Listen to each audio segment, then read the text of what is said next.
Welcome to Gospel Tangents, the best source for Mormon history, science, and theology. I'm Rick Bennett. In a recent Netflix documentary, Murder Among the Mormons, Mark Hoffman says on a tape in prison that third bomb was a suicide attempt. Police, however, believe it was an accident. Which one is correct? Brent Ashworth will weigh in on that issue. You won't want to miss this episode. Check it out. By the way, I'm giving away a free copy of Brent's book, Show and Tell. It's got pictures of his collection as well as other stories. You can see on the back cover, here's Muhammad Ali's signed glove, as well as a poster with John Wayne. So you can see how extensive Brent's collection is. It's not just Mormon history. So to get a free copy, sign up at thegospeltangents.com/Ashworth, and I'll enter you in a drawing to win a free copy of this book. So you won't want to miss it. Check it out. Now back to our conversation. There's a whole bunch of stuff on there on why the third bomb was not a suicide bomb. It's really quite reasoned out. That's exactly where I wanted to go next. Yeah, there's really quite it's good reasoning from the police, but I could answer that too in a lot of ways. The fundamental thing about it is that, and I said this briefly on our email to each other. Let me just set that up a little bit, because Shannon Flynn, when I interviewed him, he said that he thought that it was a suicide attempt, and we did hear a prison recording where Mark said it was a suicide attempt. Mm-hmm. But George Throckmorton and the ATF basically knew when that bomb went off, they knew immediately, number one, that Mark was the bomber, and number two, they said it was an accident. Mm-hmm. So help us resolve that conflict. Well, the thought is that Hoffman was he was carrying that bomb into Crossroads Mall, and he was thinking he was going to meet with me coming down the elevator, before I got to the bookstore, to Walden Bookstore. At least that's the thought, and that thought is carried in Salamander when it first came out. The book? Yeah, the book. And the part that I told you about, Mark saying later in prison that the third bomb was meant for a Mormon who owed him $30,000, and I've explained that story to you. That was in the second edition of Salamander, so you won't find it in the first. You'll find it in the paperback. Oh, okay. Okay, because she got that story later and added it to Salamander. But the two versions are a little different because she had more information. And you were the guy that he said he... Right, I think I explained how I didn't come up with that or give him my George Washington letter, especially after talking to my dad. And he says, well, you know what you got with the Washington letter. You don't know what you got with this thing. And that was after Hugh Nibley had just about authenticated the piece. So you were supposed to meet with Mark on Wednesday, the 16th. There's a package that has at least the name Brent, which could be Brent. That's what I'm thinking, because I was told that by somebody. So you didn't show up. Now, normally you would go down the elevator together. No, I'd go down the elevator from the attorneys who were on the 16th, 17th floor. It was Vancott Bagley and Cornwall and McCarthy at the time. And they were our outside firm. And my friend... For Nature Sunshine, where you worked. Yeah. My friend Brent Christensen, who wrote me yesterday and said kudos for the Netflix. He just watched it. He lives in California now. He's one of the ones that warned me when the bombs went off and they announced it was Hoffman, and Steve Woodland up there did, and Rich Hill, who's an attorney here. Every time he's seen Rich says, well, see, I saved your life, I called you. And I says, Rich, I appreciate it, but it wasn't until Jay Todd called me from the church, told us to get our family out of town, that we left. But I was trying to answer your question. I've forgotten what it is. Yeah, so we're trying to decide why Hoffman claimed it was a suicide. Police are saying it was an accident. And so where do you fit on there? Well, at first I wouldn't have known, but George Throckmorton and I became good friends, and he's shared with me a lot of things on it. And like I said, that BYU conference we did, I said exactly what's on the Netflix thing, I don't know if the bomb was meant for me, but I haven't been able to eliminate myself. And George got up right after me and says, oh yeah, the bomb was meant for you. He said we had the evidence on him. And part of it was that time-dated receipt I told you that they had, which put him right at our spot. Time dating was just coming in. And put him there less than 8 minutes. He had to walk from the mall to get himself blown up in his car. So it was just immediate. But then the other thing from the prison I told you about, how Sillitoe added that to the salamander about the Mormon that owed him $30,000, right? Well, what George said is that he carried the bomb, and I've since found a couple of eyewitnesses that saw Mark carrying something to the car before it blew up. You know, one of them is a brother to a guy that's in our ward, Jim Rosenthal, who came down and actually mapped it out and showed where his car was parked, and he saw Hoffman, to identify him later, walking past him holding something, coming back from somewhere. Well, that makes perfect sense, because Sillitoe thought in her book that they were going to hand me a bomb coming out of the elevator, you know, like this. I don't know how he's going to do it. I've always thought that maybe he'd invite me to his car and we get, you know, because we spent a lot of time in that little MR2, you know, doing deals. And I would drive him up to his car, because mine was parked in the mall. But the main thing was George came out with a piece of evidence that ATF can tell you exactly where a bomb goes off, okay? And Jerry Taylor was flown in. He had done the Branch Davidian thing the year before. Oh. The top ATF officer for telling you about bombs, and it's a science. They can tell you exactly where a bomb goes off. You remember the Branch Davidians and all that? Yeah, Waco.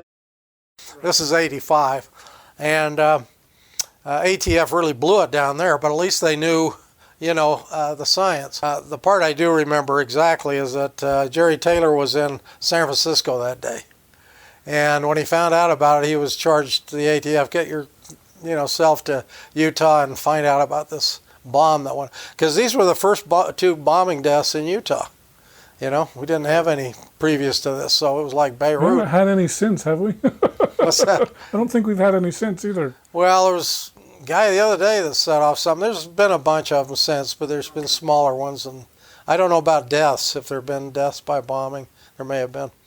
But at any rate, the point is that they sent Jerry Taylor in, and Mark was still in the hospital, you know, coming out of his coma or whatever, after he blew his kneecap and a couple of fingers off. And Jerry said, I want to be the first to, to ask him questions, so they did. They brought him up. And when Mark came to, he just asked him what happened. Mark said, well, I got to my car, and it was a little MR2. We'd sat in there several times doing deals, as I told you before. And he opens the door, and he says, this package fell off the dashboard and onto the seat and blew me into the street. Well, that's not what the eyewitnesses said either. The eyewitnesses said that they saw this man get partway into he was sitting on the seat with his right hip. Both feet were still on the pavement. Here's what the eyewitnesses said. He was leaning into the car when the thing blew up. To put it in the back seat or something? Yeah. Now, if he was, and in the process, George said that he hit the gear shift with which set the mercury switch off. Because mercury switch activated. All he had to do was tip the package. All he had to do was tip it, and he hit the gear shift, was right in his way, moving the thing to the back. I mean, there's very little room to work in, and he hit the gear shift, and that set the bomb off. So he's blown into the street. If he'd had the door shut, if he was trying to commit suicide, he would have been killed. But he wasn't trying to commit suicide. In fact, the eyewitnesses said he was trying to couldn't figure out what he was leaning into the car with, you know. He's trying to stay as far away from it as he could. But he hit the gear shift. I would think he'd put it in the trunk, but I know there were important documents in the trunk. Well, it was mostly just junk he put in there to make it look like a McClellan collection. You know what? They showed me a lot of that stuff, and most of it was Civil War documents of General McClellan. I mean, he's a pretty smart guy, but General McClellan didn't spell his name the same way as William McClellan. Because he ran against Lincoln in the... Yeah. Well, he was Lincoln's general, and then Lincoln then fired ran him. against him in 1964. Yeah. He didn't spell his name the same way, though. He spelled McClellan. So essentially he was trying to take General McClellan and turn it into William McClellan. Yeah, and other things, but that was in the car. I'm sure he's going to point to it. Wouldn't General McClellan be more important financially to the nation than an obscure McClellan's Mormon? never been that valuable because he was thought of as kind of a dunce. You know? Oh, really? Yeah. So I can go out and buy a McClellan letter for a few $100 now. You know, they were probably 20 to 50 back then. So it was a cheap way for Hoffman to fill in the gaps if he hadn't already done the damage, which he hadn't. He couldn't get around to doing that much. He promised too much. you know. And let's face it, people were finally buying stuff sight unseen. Russ paid him $185,000. He hadn't seen it. It was going off his word. Hugh Pinnock hadn't seen it, but President Hinckley arranged that loan for him to, you know. So Hoffman got $370,000 for not even putting a pen to ink. So this doesn't make sense to me, but and maybe it's not supposed to make sense. But so he sold the McClellan collection to the church and to Al Rust. And he tried to sell it to me too. And to you. Yeah. But you hadn't paid him any money. No, I hadn't paid him any money. Those guys had paid money. And I'm still trying to understand why he's trying to buy. So he's selling the McClellan collection to two people, the church and Al Rust. Because his big Ponzi was coming down. And then he's got the Oath of a Freeman to the Library of Congress. And then he's trying to buy back from you stuff that he's already sold you. Because he knows he can resell it for one thing, or he can just bury it, one or the other. Because he was concerned you were being too public with it. I was the only one that was doing dog and pony shows all over town. The church wasn't. Nobody else that had their stuff. And so he wanted to take it back from you and then sell it to somebody who was going to keep it private. Maybe so. Maybe he wanted to, get him to the church. One time he told me, he said, for that Lucy Mack letter, he said, I know the reorganized church would trade you that original characters, statement. Yeah. He says, I know we could get the original of that because it doesn't mean anything after the Anthon. You see what I'm saying? So I know we could get that out of the reorganized church. Yeah, because there's a characters document, which is originally people thought was the Anthon document, right. But there were some characteristics that it didn't quite match what the historical records. But everybody thought it was the oldest. It's the first thing that Joseph Smith had given to Harris, to go show to Anthon, and it's the original as far as we know. It's been published in Essentials in Church History by Joseph Fielding Smith and every other history going back all the way to. Because I talked to Dr. Casey Griffiths, and he said, yeah, it's a good friend. It is a legitimate document, but it's not. It's not the one that... No, we don't think it's the one, but it's the oldest one we have. Right. And the earliest one we have. And for that, it's a priceless, document. And Hoffman, I remember him saying, I can get you that, or I can get you a Mormon gold set. The church has an extra set of the Mormon gold coins. They had 2 sets. Well, the Larry Miller $10 was just sold for $900,000 last month. So that would be a valuable set. Yeah, the whole set. I mean, that's the most expensive one in there. But back then it wouldn't have been that much, but it'd probably be, for a whole set, it'd probably be $250,000, back then. So Hoffman really wanted to get Lucy Mack, particularly because my big emphasis was on her letter. And see, this is another thing. Let me ask you a question there. Because let's say, okay, and this is a horrible thing to think, but...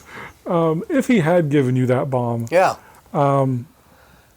what would that have accomplished in just buying more time? Just buying more time. Yeah, he knows from the Dallin Oaks interview the day before after Steve's been killed, the church isn't giving up.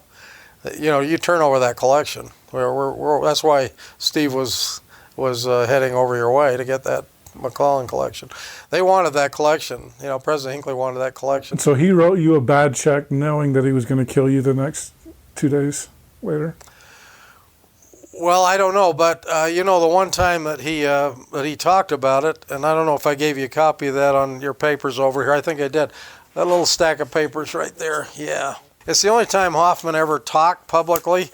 You've heard of the Hoffman interviews and all that they did. In jail? Uh-huh.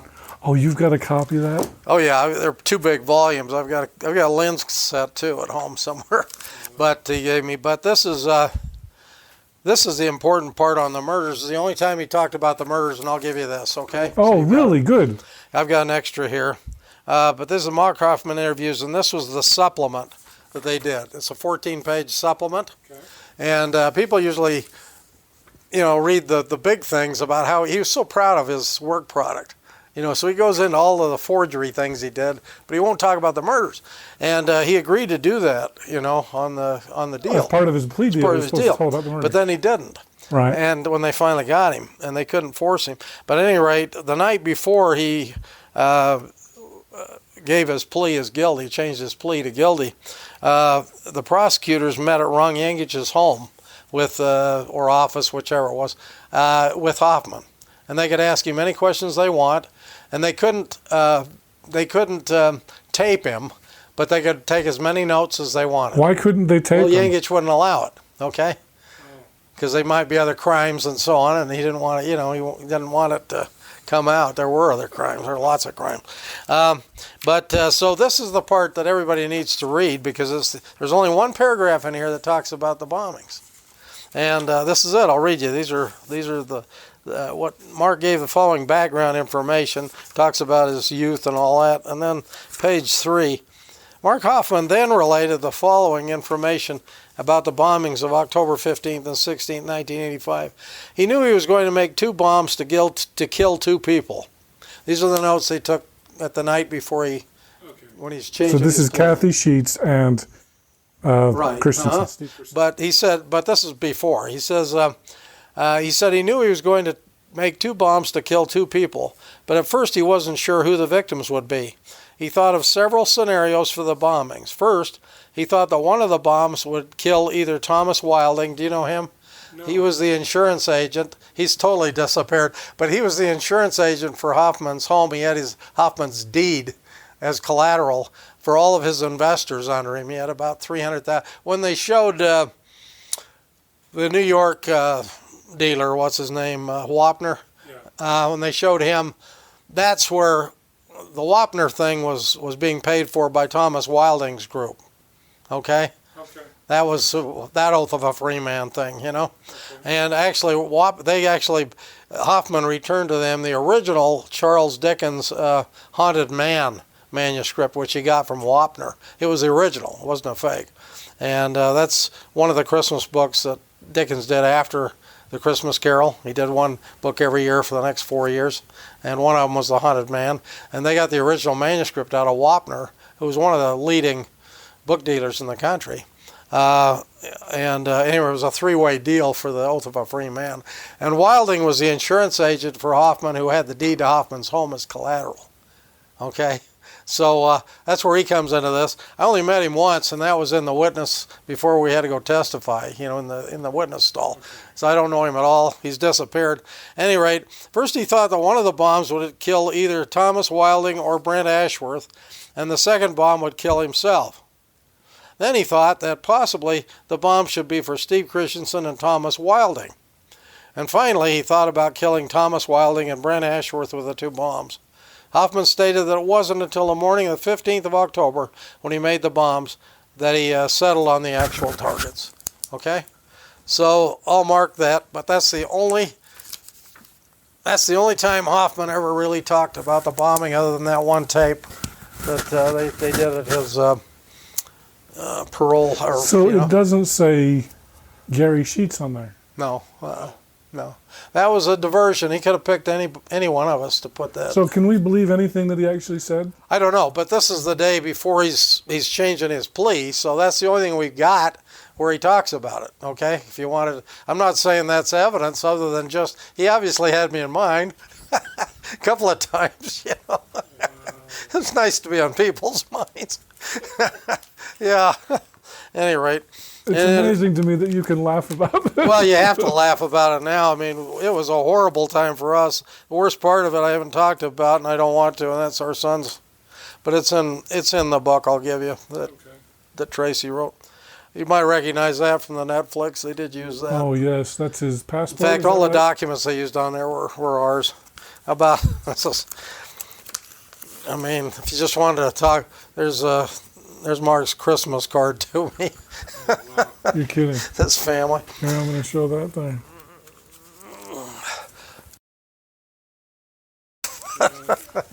But, you know, they could only use so much. I thought they did a pretty good job. Yeah. That's crazy.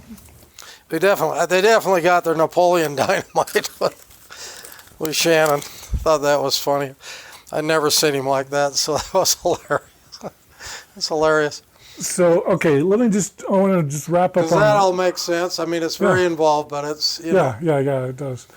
But as far as going back to the bomb, so you're saying that the ATF report, I guess it was the ATF report. Well, what happened, Hoffman comes to, okay? So Jerry asks him what happened, and he mentions this, that the bomb fell off the thing onto the seat and blew it up. The only problem was ATF can tell you precisely where a bomb goes off from the damage. And the bomb, the big center crater, was just by the gear shift. You know, blew all that up. So we know he hit the gear shift. And the only place on that car that's not ruined is the frame underneath his door. Is perfectly straight still on all the photos. Okay.